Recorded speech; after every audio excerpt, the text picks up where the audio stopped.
Hi there, this is Michael Schuster, and today I'm going to be talking about the legality of paying college athletes. This is for Law 2150 at Appalachian State University. So to start off, there are more than 460,000 student athletes in the NCAA, 500,000 of which are in Division One, which are going to be your major schools that get all the national attention, of course.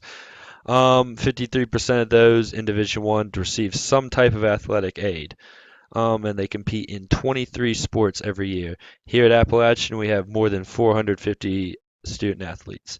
So the NCAA allows 296.9 scholarships per year. Obviously, you can show whether it's a full-time or SBART scholarship. So doing some math, we're going to show just how much these scholarships sometimes cost. If you give out all these scholarships to a public four-year in-state, it's going to cost you about $200,793,829, and at a private four-year, it's going to cost $9,621,044. Um, so obviously, it shows athletes get a lot poured into them, and raises the question to some people of is athletics worth it for entertainment value? And then current events, kind of want to talk about that is how much money do sports bring into school? We're going to start with boosters, your kind of fan club type things. Like for here at App, we have the Student Yosef Club. This can raise millions of dollars from fans and local fans and students. It's gonna be a big part of money back into the athletic program. And then alumni donations. Famous alum donate millions of dollars back into their athletic programs when they start doing well to kind of try and keep that staple up at their school. Phil Knight, founder and CEO of Nike, donated $300 million into the University of Oregon, his alma mater, to fund keep up his athletic program. So it just shows how much alumni can influence the school because the University of Oregon is now a huge powerhouse in sports. And then TV, the NCAA actually just signed not too long ago a 14-year, $11 billion TV deal with CBS and Turner Broadcasting for the NCAA basketball tournament alone. And ESPN is going to be paying around $470 million per year for the new college football playoffs. And that's another topic I want to touch on right now is the distribution of the revenue for that college football playoff. Each of the 10 conferences are going to be receiving about $51 million to share between each school in their conference. And App is going to be, just out of fact, is going to be getting around $3.9 million from that.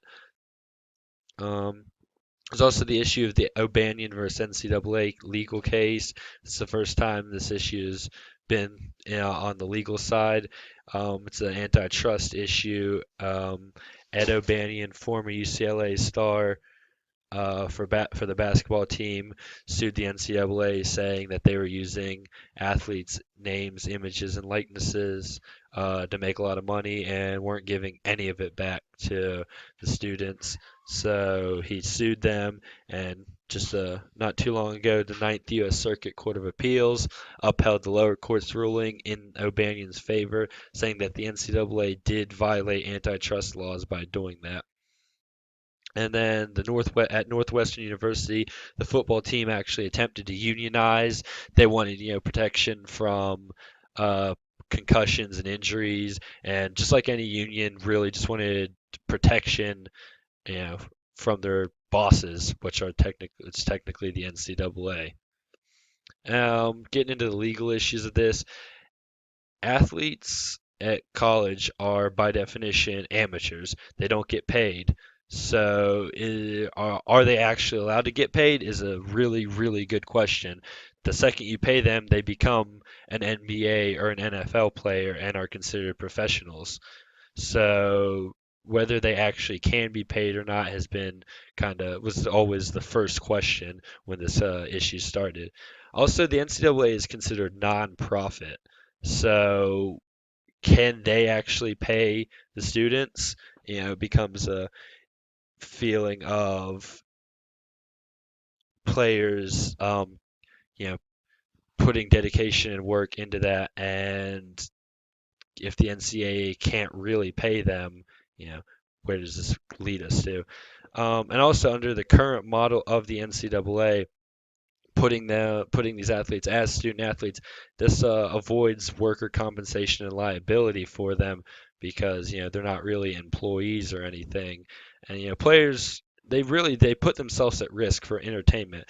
Football is a very dangerous sport, so not having any worker compensation or liability is a big legal issue. And then going to touch on this a bit more, but Title IX issues, how to pay male athletes versus female athletes. And a big question is what's the pay grade going to be for these athletes? Are you going to stick with the professional athletic model and pay starters more than bench players? You're going to be paying the starting quarterback more than the backup quarterback for a football team. In theory, it makes sense to pay that, but because they're all college athletes, does one deserve more than the other? And then the same question comes up for seniors versus freshmen. Are you going to pay a freshman who just joined the team the same as a 4-year, 5th-year senior?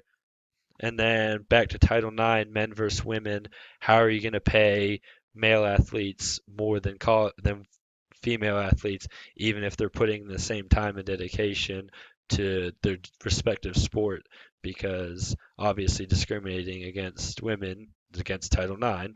So a lot of people would say that paying these male athletes would fall under that discrimination.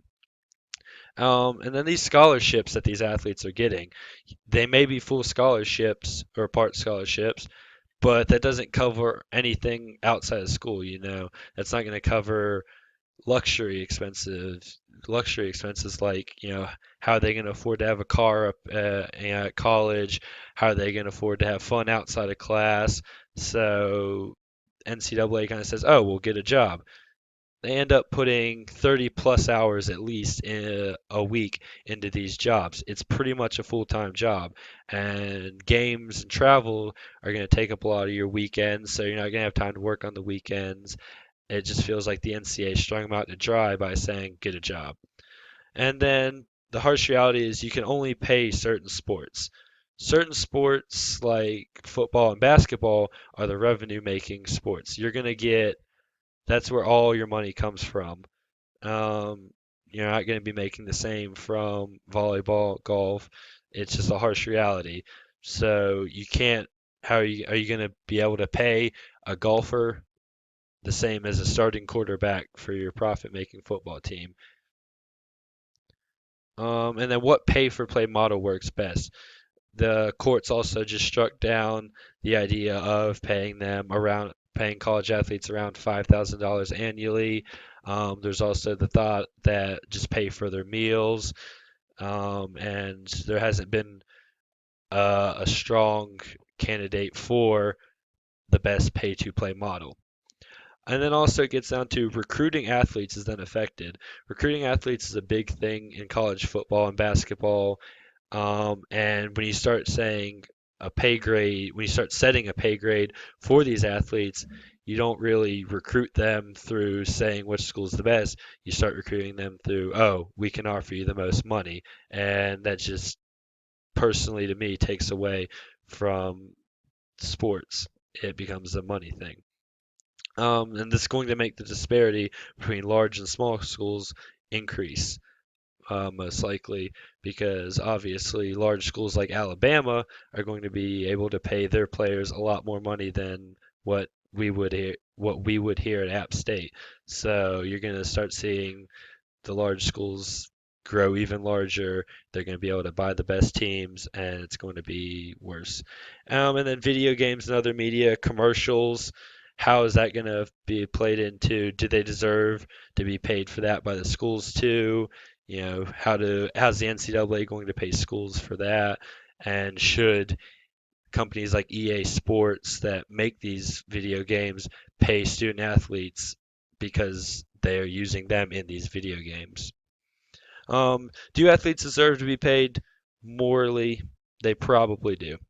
They put in, like I said, at least 30 plus hours a week. They bring in a lot of revenue. They put their hearts and time on into this. So it I feel like personally where I come from, where I'm coming from, they deserve to be paid. Financially, they bring in enough money where it is possible to give them some type of compensation. But right now, the main issue is what kind of model are we going to use to pay them? The amount of money they bring in is worth it to pay them, and it's going to take. Right now, there's just way too many issues, like we've talked about. Pay grade, the legal side of it, it's just not viable right now. Hopefully, within the next 5 years, there'll be more progress, and we can get a more concise answer of how these NCAA athletes are going to get compensated for their time and dedication to our entertainment. And these are my sources. I hope you all enjoyed my talk. Thank you.